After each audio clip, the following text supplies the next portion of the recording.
የሞሪንጋ ኬካችን ይኸው በዚህ መልኩ ደርሷል። እንግዲህ ይኸውና በዚህ መልኩ እዚህ ጋር እንደምታዩት ቆርጬ አስቀምጬዋለሁ። ይሄ የሞሪንጋ ኬክ ነው። ይሄ የሞሪንጋ ኬክ ነው። ሰላም ጤና ይስጥልኝ። እንዴት ናችሁ? ሰላም ናችሁ ወይ? ዛሬ የሞሪንጋ ኬክ ይዤላችሁ መጥቻለሁ። እንደምታዩት ዱቄቴን፣ ስኳሬን፣ ዘይቴን፣ እንቁላሌን በስነ ስርዓት መጠን አድርጌ ያስቀምጫለሁ። 4 እንቁላልና 1 ኩብ ከግማሽ ስኳር ነው የተጠቀምኩት፣ ምክንያቱም ሞሪንጋ ስለሚመር ማለት ነው። እንደምታዩት ሞሪንጋውን መጥኜ 1 ኩብ የሚሆን ሞሪንጋ ከ1 ኩብ ወተት ጋር ፈጭቼ ነው እንግዲህ ጁሱን የማወጣው ማለት ነው። በወተት ነው የፈጨሁት። በወተት ፈጭቼ ጁሱን ካወጣው በኋላ ነው የምጠቀምበት። እንደምታዩት እንግዲህ አሁን አልታይ ያለው እንግዲህ ካሜራው ይቅርታ ጠይቃለሁ። ለማንኛውም በጁስ መፍጫ ውስጥ ጨምሬ ፈጨሁትና ከዛ አጥልዬው አለማጥለልም ትችላላችሁ፣ ግን እኔ ጥልል አድርጌው በማጥለያ ጁሱን ወተት ጨመርኩ 1 ኩብ።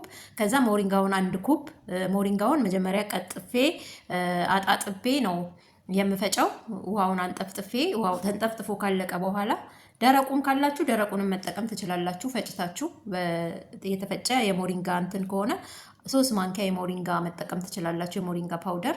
እኔ ግን ፍሬሹን ሞሪንጋን የተጠቀምኩት 1 ኩብ ሞሪንጋ 1 ኩብ ወተት አድርጌ ፈጨሁትና ከዛ ልክ ከፈጨሁት በኋላ አጠለልኩት። የጠለለውን ነው የተጠቀምኩበት። 4 እንቁላልና 1 ኩብ ከግማሽ ስኳር፣ ኩብ ዘይት፣ ቫኒላ ቤኪንግ ፓውደር፣ 4 እንቁላል፣ 2 ኩብ ዱቄት ነው የተጠቀምኩት። እዚህ ጋር እየፈጨሁት ነው፣ እንደምታዩት እየፈጨሁት ነው። ካሜራው እንግዲህ ዛሬ ቪዲዮ ከቀረጽኩ በጣም ረጅም ጊዜ ሆኖኛል። ዛሬ ልክ እንደ አዲስ ሰው ነው እየቀረጽኩ ያለሁትና ለቪዲዮውም ጥራት ይቅርታ ጠይቃለሁ። በሚቀጥለው ግን ቪዲዮዬን አስተካክዬ እመጣለሁ። እንዳያችሁት ይኸውና ይሄን ያህል ሆነ። 1 ኩብ የፈጨሁት ሲጠል ጥላዩን አልፈለግኩትም እኔ። ሞሪንጋ በጣም ይመራል የሆነ እሺ ብሎ እንትን አይልም። ታውቃላችሁ ሞሪንጋ ተጠቅማችሁ የምታውቁ ከሆነ እና እኔ ለጋውን ነው ዛሬ የተጠቀምኩት። ፍሬሹ ሞሪንጋ ነው። 4 እንቁላል፣ 1 ኩብ ከግማሽ ስኳር፣ ቫኒላ አደረኩኝና በደንብ መታሁት ማለት ነው። ለ10 ደቂቃ ሶፍት ይሆንላችኋል። ለ10 ደቂቃ ለሚሆን እንቁላሉ ላይ ብቻ ነው እኮ በደንብ መምታት የሚያስፈልገው፣ እንቁላሉ ላይ ብቻ ነው። ከዛ በኋላ ብዙ መምታት አያስፈልገውም መምታት እና 4 እንቁላል 1 ኩብ ከግማሽ ስኳር አድርጌ ቫኒላ ጨምሬ በደንብ ከመታሁት በኋላ የጨመርኩት ዘይት ነው። ቪዲዮውን እንደምታዩት እዚህ ጋር እንቁላል እየጨመርኩኝ ነው። እንቁላል ከጨመርኩ በኋላ ስኳሬን እጨምራለሁ። ስኳር መጀመሪያ 1 ኩብ ጨምራለሁ። እዚህ ጋር ሞሪንጋው ትንሽ ስለሚመር 1 ኩብ ከግማሽ ነው የተጠቀምኩት። እንደምታዩት መለኪያዎች እዚህ ጋር አሉ። ዛሬ ቪዲዮ በጣም ከቀረጽኩ ለብዙ ጊዜ ሆኖኛል ቪዲዮ ከቀረጽኩና አሁን ደግሞ እስቲ ቆይ የሞሪንጋ ኬክ ዛሬ ልሰራ ስለሆነ ነገ ወይ ሰሞኑን ደግሞ የሞሪንጋ ወጥ እሰራለሁ። ዛሬ ደግሞ ሞሪንጋ ስላለ ቆይ እስቲ የሞሪንጋ ኬክ ስሰራ ለምን ቪዲዮ አላስቀምጥላቸውም ብዬ ነውና እንደምታዩት ይህንን በደንብ ከመታሁት በኋላ በደንብ መመታቱን እርግጠኛ ሲሆን ለ10 ደቂቃ መመታቱን እርግጠኛ ሲሆን ዘይት ጨምራለሁ ማለት ነው። ክሬም ይሆናል በራሱ ሰዓት ስትመቱት በደንብ በመምቻ ክሬም ይሆናል። መምቻዬ የምታዩት ነው እንግዲህ ሁሌም የምጠቀመው እዚህ ነው። አልፎ አልፎ በጁስ መፍጫውም ልጠቀም እችላለሁ በጁሱ። እንደምታዩት ነው። ቫኒላ ለመጨመር ነው የቆየሁት። ከዛ ስኳሬን ከጨመርኩ በኋላ ለ10 ደቂቃ በደንብ መታለሁኝ። ከዛ ዘይቴን እጨምራለሁ። ዘይቴን ከጨመርኩ በኋላ ለ2 ደቂቃ ዘይቱን በደንብ መታና ዘይቱን በደንብ ለ2 ደቂቃ በደንብ ከመታወት በኋላ ወተት ከጨመርኩ በኋላ ብዙ መምታት አያስፈልግም። ካዋሃድኩት በኋላ ዱቄቱን ቤኪንግ ፓውደር እና ትንሽዬ ጨው አድርጎ መጨመር ነው። የተነፋ የተዘጋጀ ዱቄት አዘጋጅቻለሁ። እንደምታዩት ይሄንን ይመስላል። አሁን እንግዲህ ለ10 ደቂቃ ነው የምመታው። ቪዲዮውን አቋርጠዋለሁ፣ ድምፅም ስለሚኖረው ማለት ነው። ቪዲዮውን አቋርጠዋለሁ። እንደምታዩት ይሄን ያህል በደንብ እያየሁኝ 10 ደቂቃ በደንብ ክሬም ሲሆን ዘይቴን ጨመርኩ። ዘይት ላይ ብዙም አልቆይ 1-2 ደቂቃ ዘይቱን ከመታወት በኋላ በደንብ እንግዲህ ውስጡ ስኳር ስንመታ እንቁላልና ስኳሩ በደንብ ስኳሩ ይገጨጭ የሚለውን ሲጠፋ ነው እኔ ዘይት መጨምረው። ከዛ በኋላ እዚህ ጋር በወተት ፈጭቼ ጁስ የሰራሁትን የሞሪንጋ ጁሱን እጨምራለሁ ማለት ነው። ከዛ በኋላ አዋህደውና ያስቀመጥኩትን ዱቄት እጨምራለሁኝ። ይኸው ሞሪንጋ ታውቃላችሁ በጣም ለጤንነት ተስማሚ፣ ለቦርጭ፣ ለራሱ ለስኳር፣ ለደም ግፊት፣ ውፍረት ለመቀነስ በራሱ ሞሪንጋ በጣም ጥሩ ነው።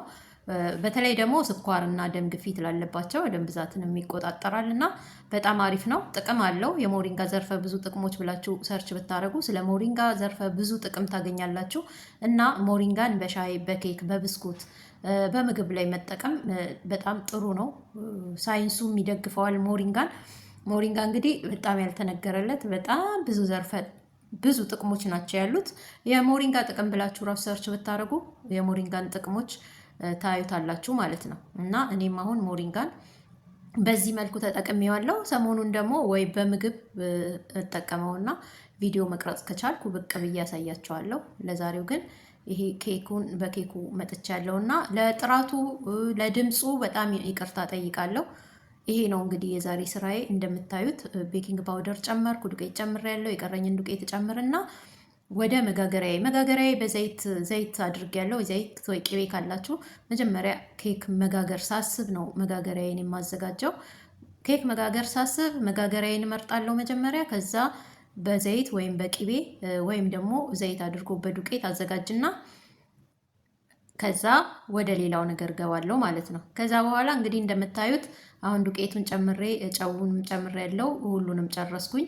አሁን ወደ መጋገሪያዬ ማድረግ ብቻ ነው የሚቀረኝ። ወደ መጋገሪያዬ ማድረግ ነው የሚቀረኝ። ያው ዱቄቱን ቀስቀስ እያልኩ ጨመርኩ። በእጃችሁ ማዋሃድ ትችላላችሁ፣ ግን እንዲቀለኝ በማለት እኔ ምን ጊዜም በማሽን ነው እንትን የምለው። ቸኩዬም ስለምሰራ ሊሆን ይችላል አላቅም። እና ዛሬ ደግሞ ለመጀመሪያ ነው፣ በጣም ቆይቻለሁ ቪዲዮ መቅረጽ ካቆምኩኝ። ዛሬ ለመጀመሪያ ጊዜ ነው ቪዲዮ እየቀረጽኩ ያለሁት። እንግዲህ ስልኩም ስለተቀየረ ጥራቱም ላይኖረው ይችላል። ከእንደገና ደግሞ ያው እኔም ለነገሮች አሁን አዲስ ስለሆንኩኝ እንደ አዲስ ነው ዛሬ ቪዲዮን የሰራሁት።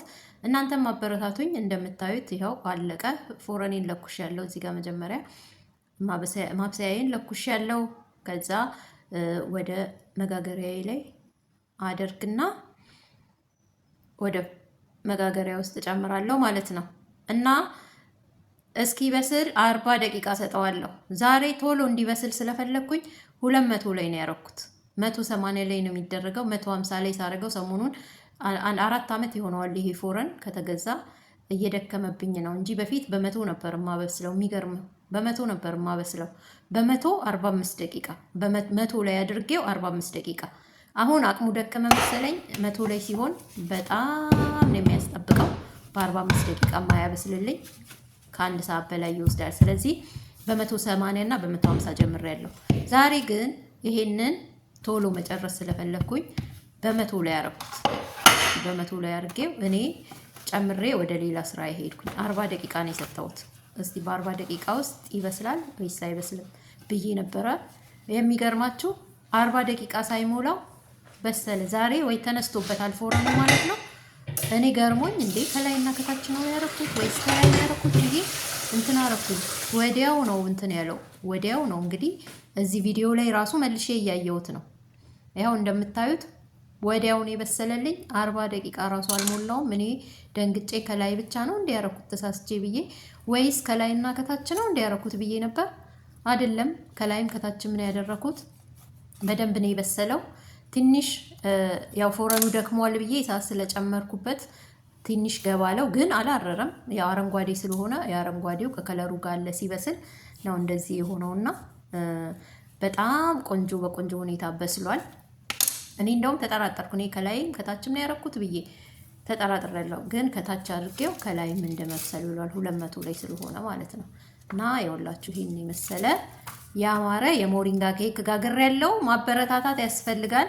ቻናሌን ሰብስክራይብ አድርጉልኝ። በጣም እንደውም በጣም ይጣፍጥ ነው። እኔ ከጓደኞቼ ጋር እንደውም ሰርፕራይዝ ነው ያረኳቸው። እስቲ ቀመሱት ካልኩ በኋላ ስቀነጥ ስላላዩኝ ከቀመሱት ከበሉት በኋላ የምን ይመስላችኋል አልኳቸው። የፉስታክ ብለው ነው የገመቱት። ፉስታክ አረንጓዴ አይደል? እኔ ግን የሞሪንጋ ነው የወላችሁ እያሳየኋቸው ማለት ነው። የሞሪንጋ ኬክ ከዚህ በፊት ከ5 ዓመት በፊት ነው መሰለኝ የሞሪንጋ ኬክ የሰራሁት ኢትዮጵያ ሆኜ። ዛሬ ደግሞ ኢመራት ሆኜ የሞሪንጋ ኬክ ሰራው ማለት ነው። በጣም ነው የሚጣፍጠው፣ በጣም ነው የሚጣፍጠው። ሞሪንጋ ይመራል ብዬ አስቤ ነበርና እዚህ ሀገር ለመጀመሪያ ጊዜ ሞሪንጋ ኬክ ስሰራ ስለነበር ይመራል ብዬ አስቤ ነበር። ለጋም ስለሆነ ማለት ነው፣ ፍሬሽ ስለሆነ ፓውደሩ ምናምን ሲሆን ደርቆ ምንም ይወጣለታል። ይሄ ግን ለጋ ነው። በጁስ ነው የሰራሁት። ሞሪንጋውን ጁስ አድርጌ በጣም ነው የሚጣፍጠው። ሞክሩት፣ ሞሪንጋ ካላችሁ ሞክሩት፣ እንዴት እንደሚጣፍጥ ታዩታላችሁ። እኔ በጣም ነው የተመቸኝ። ሞክሩት በየቤታችሁ፣ ለጤንነት ተስማሚ ስለሆነ ሞሪንጋ በምንጠቀምበት ነገር ውስጥ በሙሉ ቢገባ ለኛ ጥቅም አለው። እንግዲህ መጠኑን ደግሞ እናንተ ታውቃላችሁ፣ ምን ያህል ለሰውነታችሁ እንደሚያስፈልጋችሁ እናንተ ናችሁ የምታውቁትና፣ ግን ሞሪንጋ ጥቅም አለው።